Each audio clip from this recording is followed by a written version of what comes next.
Il est 8h30. Les occupants du couvent du Jésus commencent à sortir du bâtiment. Des camionnettes les attendent, les unes pour y chercher les bagages, les autres emmènent les familles évacuées au compte-gouttes et dans le calme. L'opération a commencé tôt ce matin et selon plusieurs témoins, sympathisants, militants, acteurs associatifs, dans une atmosphère autrement plus tendue. À 5h du matin, des camionnettes de police sont postées dans le quartier et dès 6h, les forces de l'ordre ferment la rue Traversière. Le dispositif policier est impressionnant. Quand ils sont arrivés, on était devant la porte.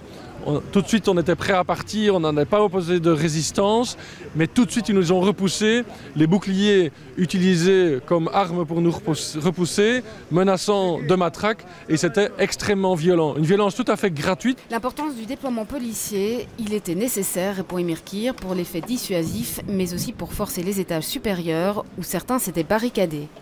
Et maintenant, certaines des familles devraient être prises en charge par la région et par la commune. Ce seront des logements dits de transit, avec un bail de 6 mois. Mais la commune sera dans une approche politique qui est très claire. Il s'agit d'inscrire ces familles dans un projet d'intégration et de responsabilisation. Ça veut dire très clairement que très vite, les gens devront payer un loyer. Les occupants évacués arrivent par petits groupes dans le hall omnisport de la commune où ils sont rassemblés.